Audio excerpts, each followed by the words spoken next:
Erroneous we are. What's up, guys? It's McKinley Crain here. Today I'm going to be doing my spoiler-free movie review of the movie that I watched last Friday. I watched this movie on the day it was released. And the movie that I watched was the 2021 animated action comedy, The Mitchells vs. the Machines.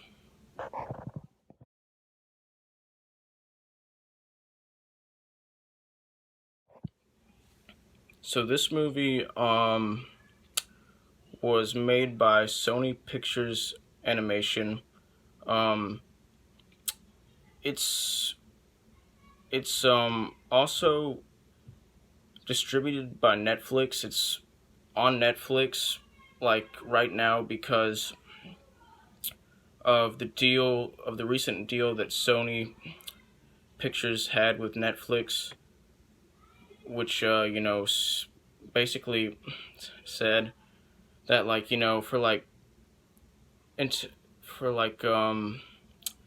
up until 2022, every Sony movie that was released in theaters was going to be released in theaters would also be released straight to Netflix while it was in theaters because of the pandemic, which would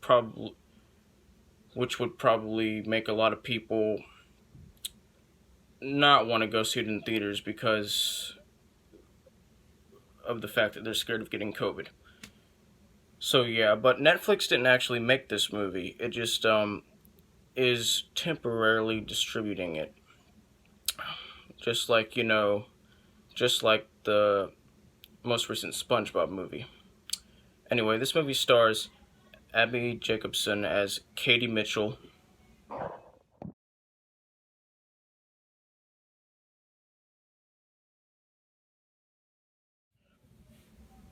who is an 18. It never really mentioned. Actually, yeah, it does. So Katie Mitchell is an 18-year-old young woman who's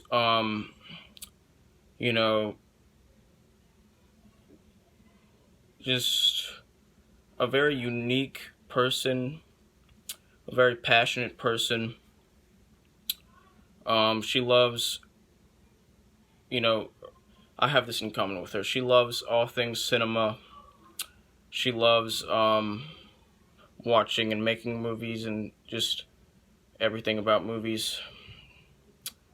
And I love cinema too. If you didn't already realize that. And she is going off to this film school that she really wanted to go to, that she's always wanted to go to. When her dad decides to basically cancel her plane tickets and actually drive her to her college instead of have her go by plane. So yeah, he decides to do that. He decides to turn the trip into a family road trip vacation. So yeah, the main character is Katie Mitchell, but her family her family, aka the Mitchells, play a big part in this movie too.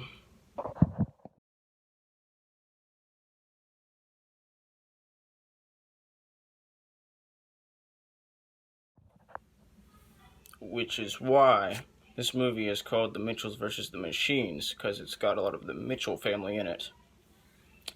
Anyway, so basically what happens later in the movie is that this head of this tech company, I can't remember his name, designs this new robot that's supposed to help be like a service robot, look stuff up, So basically, like, an Amazon Alexa, but with legs or whatever and a face. Um, and the robots immediately rebel, and it's because um, someone or something told them to. And let me just say that the second this happened, I knew who it was.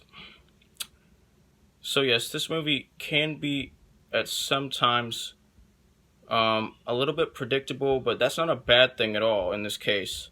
It's the good kind of predictable, the necessary kind of predictable. Um, and it was predictable for me because I watch a movie almost every day. Now, that could change in the future if I get busier. And I've gotten really good at figuring out who the mystery villain is in movies. So yeah, that's how I knew. I just picked up context clues and did some logical thinking in my mind, and that's how I figured it out. And I was right. Anyway, but like I said, it's the good kind of predictable, the necessary kind of predictable, not the bad kind. Anyway, and so the robots try to take over the world, and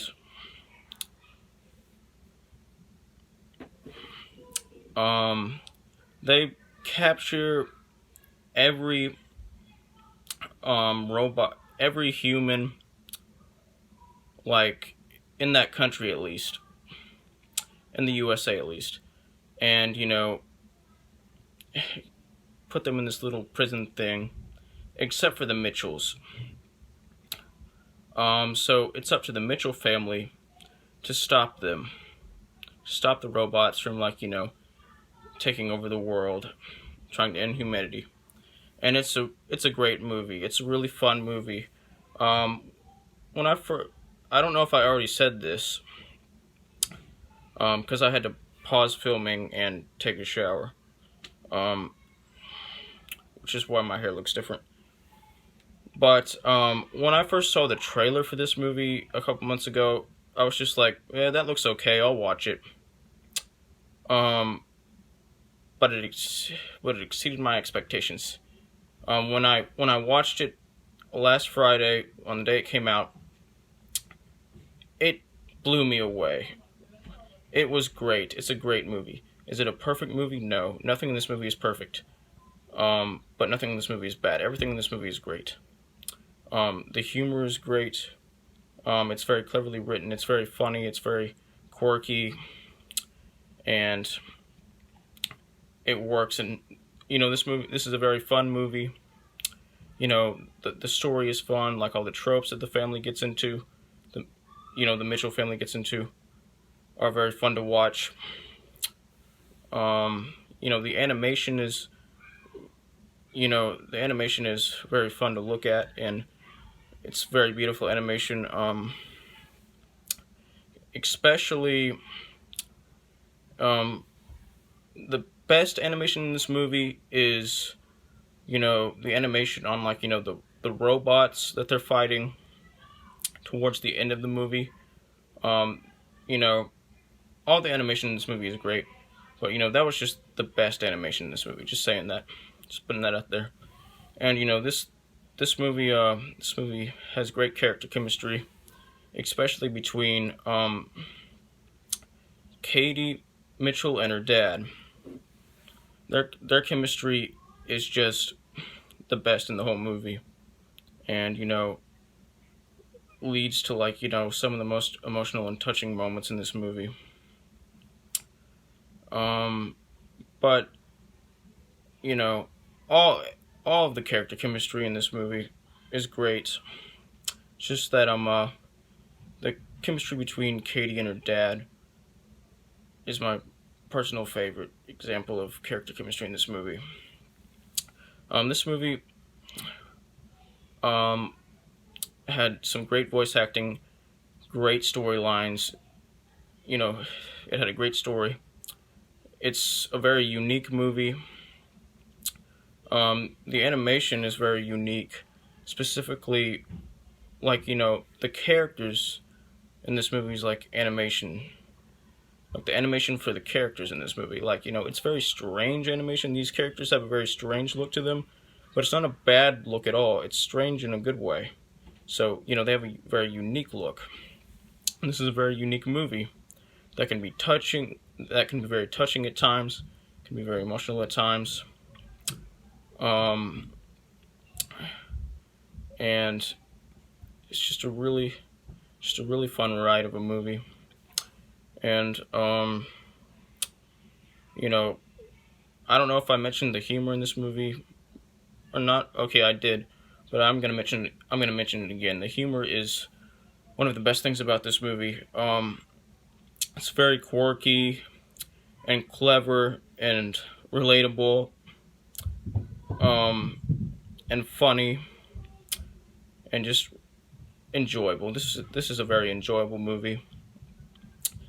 Is it as good as Spider-Man Into the Spider-Verse? No, that movie was a masterpiece. That movie was perfect. This movie is great, but not perfect. Still great. But so yeah, it's not as good as Into the Spider-Verse, which was made by the same animation team. But it is a great movie. And it's very delightful. I'm not the first person to have said that. A lot of critics are calling it delightful. It's mostly very lighthearted. It can be, I wouldn't say like dark, but it does have some dark-ish moments in there.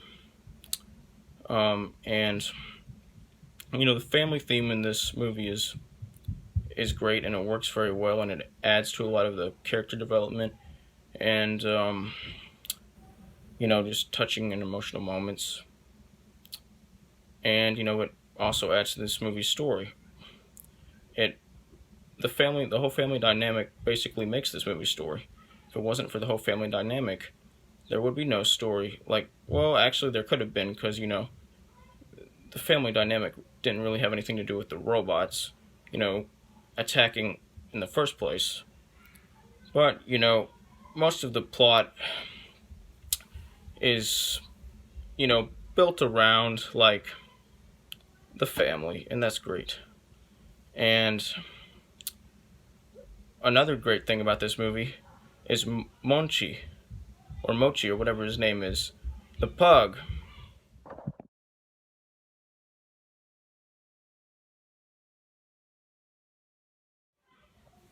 The pug is just adorable and just really fun to watch and funny, and